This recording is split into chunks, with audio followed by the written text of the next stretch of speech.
mean, why is it one day I was working full-time, studying a double degree, running a home with my husband, volunteering, and the next day told to give up my life? That's just illogical and really, in a way, insulting. And then the other challenge of younger onset, of course, is we don't fit into the aged care system. So if we need services, we're really too young. If we need assisted living, residential living,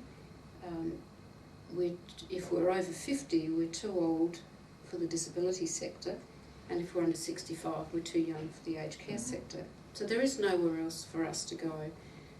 If I was placed into aged care, they would have to be in breach of about 10 accreditation standards.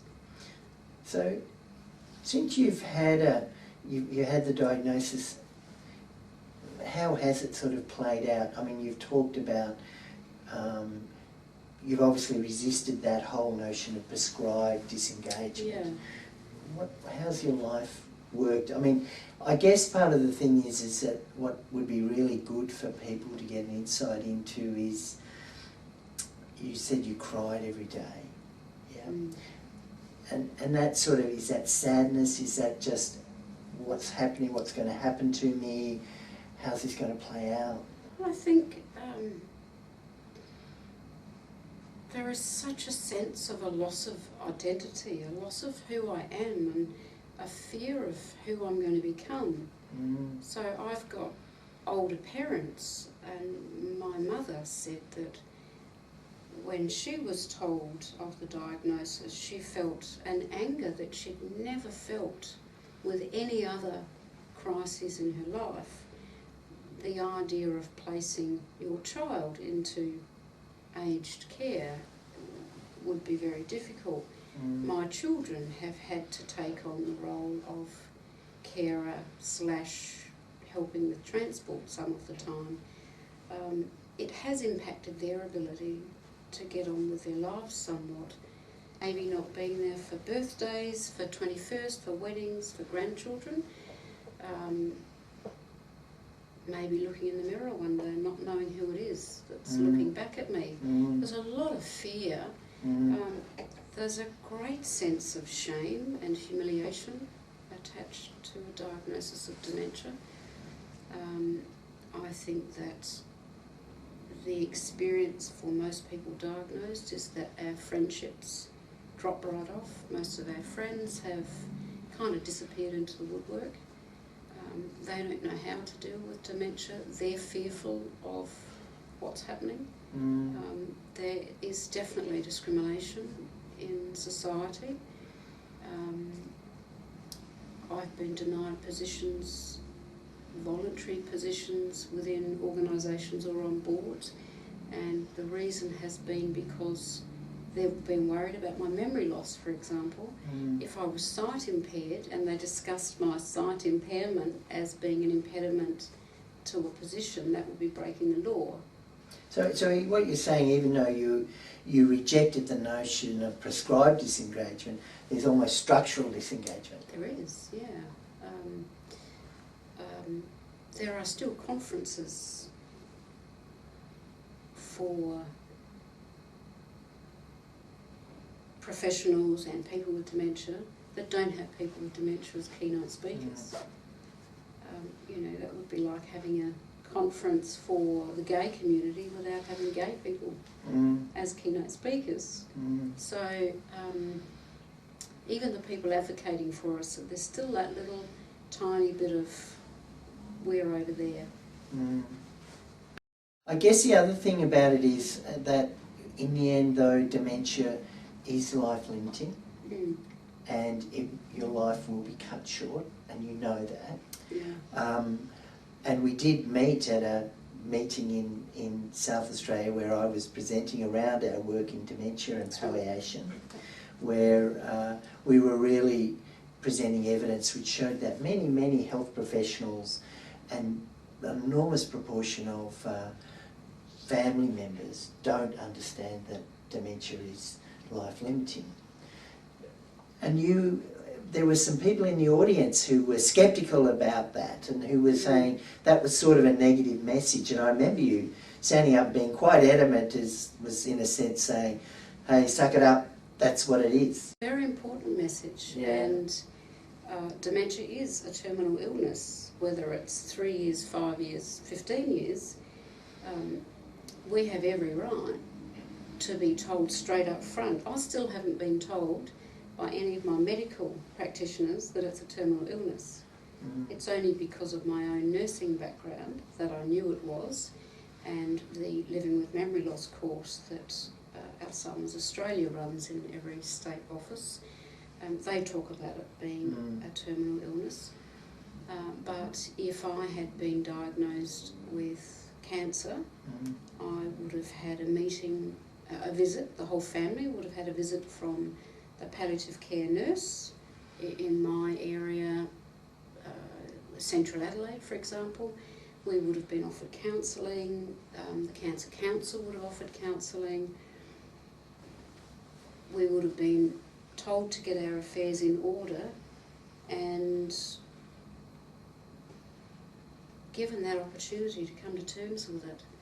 So recently at a consultation in Adelaide, this topic was being talked about, and a couple of the specialists said that really we shouldn't be told that it's a terminal illness, and that's a basic denial of my human right. If it's a disease that's terminal, I have every right to be told it's terminal. And then I can either ignore that, and some people will block that out, or I can deal with it. And I think for the MOOC, this is one of the drivers of the MOOC, is around quality of life for people with dementia across that trajectory. And so dementia and palliation is a core interest and a core or principle that underpins the MOOC. And I suppose so for me it's quite interesting to know what's it been like for you that isn't acknowledged, or that you haven't been told that.